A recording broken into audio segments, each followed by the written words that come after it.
Moi-même, j'ai traduit l'état où nous nous trouvons. Lui-même est resté serein et confiant parce qu'il ne se reproche de rien le fait d'avoir agi.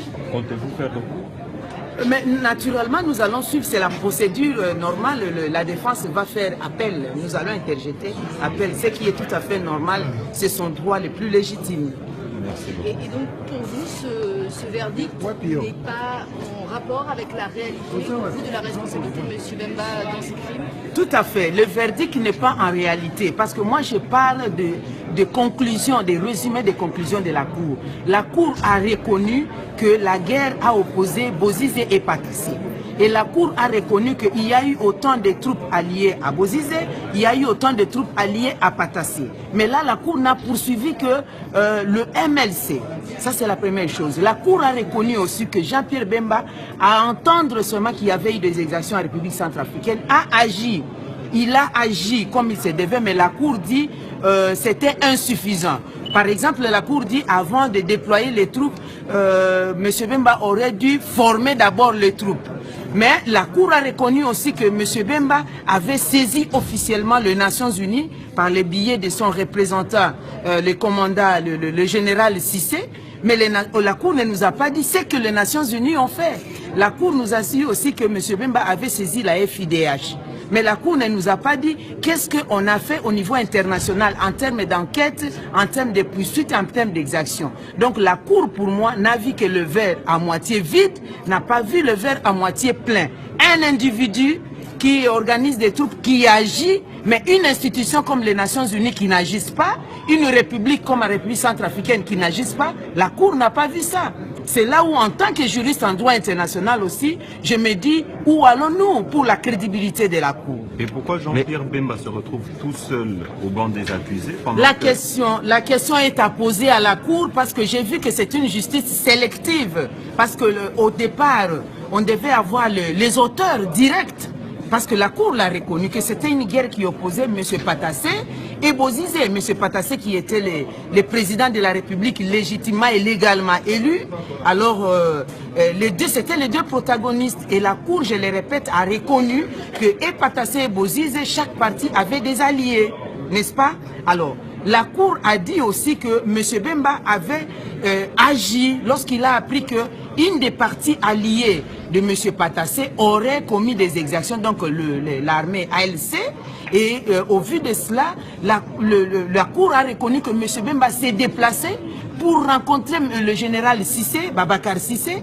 Il a parlé avec le président Patassé et il a même parlé avec les troupes pour refuser que ce genre de choses ne se répètent. Et il a même écrit pour demander qu'une enquête indépendante et impartiale soit organisée pour que les responsables soient poursuivis.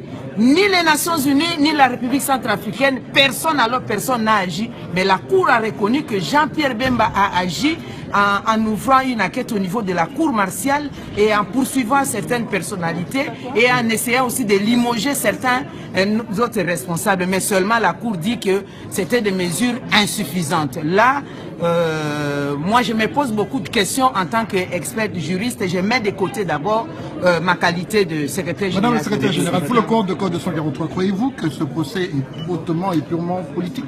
Oui, je ne suis pas très loin de le dire, mais j'ai toujours fait confiance aux juges parce qu'à tout moment, les juges demandaient au bureau des procureurs de requalifier les accusations. C'était au départ au surpied de l'article 25 du statut de Rome sur la responsabilité pénale individuelle. Le juge avait demandé la requalification. Et même par rapport à l'article 28, le juge avait demandé encore une seconde fois la requalification pour qu'on puisse voir si on ne pouvait pas le poursuivre en termes de négligence. Il aurait dû savoir que ces troupes s'apprêtaient à commettre des exactions qui n'avaient pas agi. Mais ici, elle-même, la Cour vient de reconnaître qu'il avait agi. Mais que ces agissements donc n'étaient pas suffisants. Si c'était suffisant, ça aurait pu permettre soit à réduire ou à limiter donc ces exactions. Maintenant, je voudrais savoir les auteurs, les principaux auteurs, parce que la Cour a reconnu que c'était une guerre qui opposait Bozizé et Patassé, mais qu'ont fait ces auteurs, les responsables et les protagonistes sur terrain? La Cour, comme elle a reconnu que M. Bemba avait saisi les Nations Unies non seulement de manière épistolaire, mais qui a rencontré le général Babacar Sissé de visu et en a même parlé au président Patassé à l'époque. Qu'est-ce que les Nations Unies ont fait? Qu'est-ce que la République centrafricaine a fait?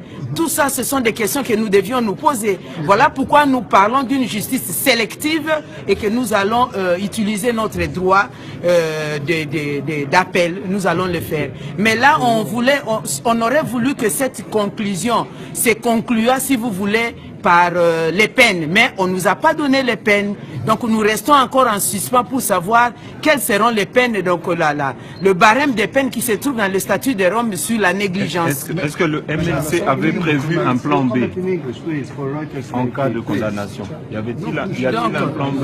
Il n'y a pas de plan B. En vue des élections qui vont venir. Non, en vue des élections qui sont venues, nous sommes un parti politique, le Congrès va se réunir. Nous attendons d'abord la fameuse peine parce qu'on pensait qu'avoir des peines.